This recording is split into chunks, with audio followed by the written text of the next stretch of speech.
Episode की starting में दिखाते हैं कि फूका अपने एक म्यूजिक क्लब बनाने के लिए कहती है। इसके लिए मकोटो तो मान जाता है, लेकिन हारुना नहीं मान रहा होता है। लेकिन उसे भी ना चाहते हुए भी मानना ही पड़ता है। और वो लोग भी हेडजॉग की तरह एक पॉपुलर बैंड बनाना चाहते थे। इसके लिए उन्हें इंस्ट्रूमेंट्स की भी जरूरत थी, लेकिन उनके पास अभी उतने पैसे नहीं होते हैं कि वो लोग कुछ खरीद भी पाए। इसलिए वो उन्हें समर ब्रेक पर बीच पर काम करके कुछ पैसा जमा करने के लिए सजेस्ट करती है। इसके लिए वो लोग मान जाते हैं और वो लोग अभी बीच पर ही जा रहे होते हैं। और हारुना थोड़ा सा दुखी होता है क्योंकि उसे कस्टमर्स के साथ डील करना पड़ेगा। लेकिन हारुना लोगों से कम्युनिकेट करने में इतना ज़्यादा अच्छा नहीं है। ये जानकर फूका कहती है, ये क्या बात हुई, तुम तो अब एक बैंड का हिस्सा हो, तुम्हें भीड़ के सामने परफॉर्म करना पड़ेगा, इसलिए जल्दी से अपना साइनेस को ख़त्म करो। इसके बाद वो लोग बीच पर पहुंच जाते हैं, जहां पर वो लोग बीच हाउस के ओनर को ग्रीट करते हैं। और वहीं पर हारुना सबसे लास्ट में ग्रीट करता है, और वो भी इतना धीरे कि खुद ही सुन पाता है। इसलिए बीच हाउस का ओनर याहागी कहता है कि गला खोलो बच्चे। इसके बाद वो उन्हें उनके रूम दिखाने के लिए लेकर जा रहा होता है, जहाँ पर मकोटो को कुछ ड्रम सेट्स दिखते हैं। इसके बारे में वो याहागी से पूछता है। वो बताता है कि मैं बहुत समय पहले बजाया करता था।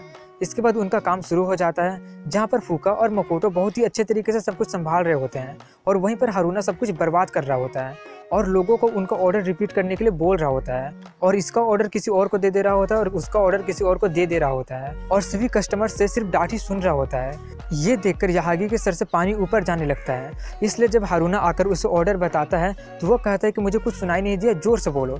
इसी तरह वो 3-4 बार करता है और एक बार जोर से चिल्लाकर कहता है कि गला में आवाज़ नहीं है क्या, जोर से बोलो।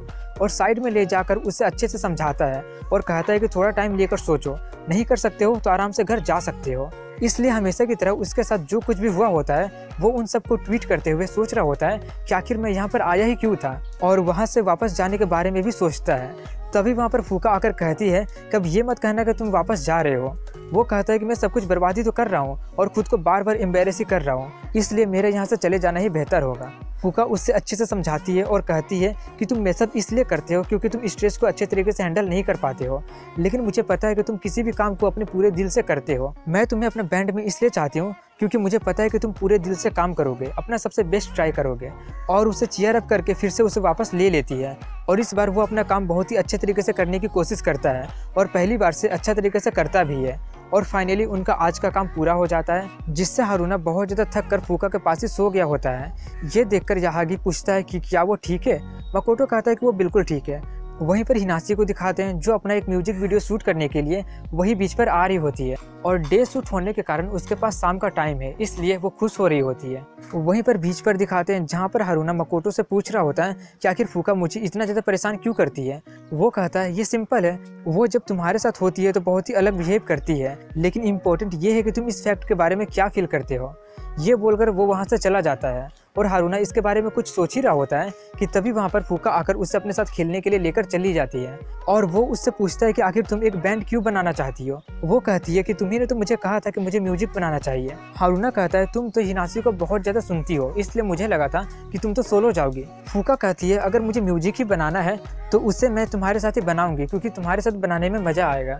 तभी वो लोग नोटिस करते हैं कि वो लोग कुछ ज़्यादा ही दूर आ चुके हैं, इसलिए जल्दी जल्दी वापस जाने की कोशिश में फूका पानी में गिर जाती है और उसके पैर में भी चोट लग जाती है, इसलिए वो डूबने लगती है। तभी हारुना उसे बचाने के लिए आगे बढ़ता है, लेकिन वही डूब जाता है, इसलिए फूका को ही उसे बचाना पड़ता है। और जब उसका आंखें खुलता है तो वो देखता है कि फूका उसे सीपीआर दे रही होती है। और जब वो होश में आता है तो वो ये देखकर थोड़ा सा कंफ्यूज हो जाता है। तभी फूका उसे गले लगाकर रोने लगती है और कहते हैं कि तुम मुझे बचाते बचाते खुद ही डूब गए थे, तुम्हारी सांसें भी रुक चुकी थी, तुम्हें पता है कि मैं कितना ज़्यादा डर गई थी। अगले सीन में हिनासी को दिखाते हैं, जो बहुत ज़्यादा खुश हो रही होती है क्योंकि अब वो कुछ ही देर में अपने बचपन के दोस्त से मिलने वाली थी। वहीं पर उन दोनों को दिखाते हैं, जो लोग वापस बीच हाउस पर आ चुके होते हैं। और हारुना के आंखों को देखकर ऐसा लग रहा होता है कि जैसे वो अंदर से मर चुका है। और जब फूका उससे पूछने आती है कि तुम्हें क्या हुआ, तो उससे वही सीपीआर वाले बात याद आने लगता है, इसलिए उसकी नजरें उसकी होठों पर जाने लगता है, इसलिए वो बीच बीच में फ्रीक आउट हो जा रहा होता है।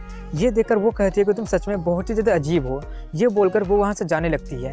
ये देखकर हारुना सोच रहा होता है कि इतना सब कुछ होने के बावजूद भी वो इतना ज़्यादा नॉर्मली कैसे रिएक्ट कर सकती है। तभी फूका मकोटो से उसका जूस मांगते हुए कहती है कि मेरा गला बहुत ज़्यादा सूख रहा है। मकोटो कहता है लेकिन ये तो इनडायरेक्ट किस होगा। वो कहती है अब हम बच्ची थोड़ी है, वैसे भी अगर तुम हो तो मुझे कोई फर्क नहीं पड़ता है।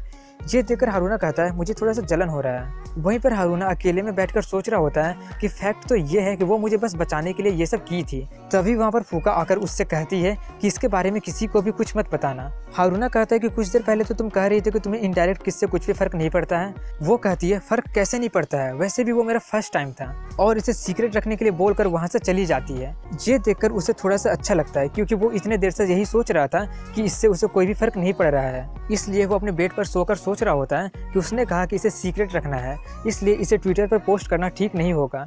तभी उसे हिनासी का मैसेज आता है जो कहती है कि मैं वही बीच पर हूँ जहाँ पर तुम हो। मैं एक म्यूजिक वीडियो के शूटिंग के लिए आई हूँ और रात को मेरे पास थोड़ा सा फ्री टाइम है, इसलिए क्या हम मिल सकते हैं। ये देखकर हारूना बहुत ज़्यादा खुश हो जाता है और उसके पास मिलने चला जाता है। वो दोनों सालों बाद फिर से मिलकर आपस में कुछ बातें करने लगते हैं और हिनासी फायरवर्क्स भी लाई होती है उसके साथ जलाने के लिए। वहीं पर फूका हारूना को ही ढूंढ रही होती है। तभी मकोटो उससे बताता है कि वो कुछ देर पहले ही बाहर गया था ये बोलकर कि मुझे कुछ काम है, और उसे हारूना के लिए इतना ज़्यादा केयर करते देखकर वो उससे पूछता है कि जब तुम दोनों अकेले में थी तो तुम दोनों के बीच में कुछ हुआ था क्या। ये सुनकर वो साफ साफ मना कर देती है और उसके सवालों से बचने के लिए वो वही बारिश में उसे ढूंढने चली जाती है। वहीं पर वो दोनों अपने प्रीशियस टाइम को एंजॉय कर रहे थे। हिनासी उससे पूछती है कि तुमने ट्विटर पर मेंशन किया था कि तुम एक बैंड स्टार्ट करने वाले हो। वो बताता है कि मेरी क्लास की एक लड़की है वही ये सब कर रही है। तभी जोर से हवा चलती है जिससे हिनासी का अम्ब्रेला उड़ने के कारण वो हारूना के काफी ज्यादा करीब आ जाती है और वो उससे कुछ तो कहने ही वाली होती है कि तभी वहाँ पर फूका उन दोनों को एक साथ देख लेती है और यहीं पर एपिसोड की एंडिंग हो जाती है।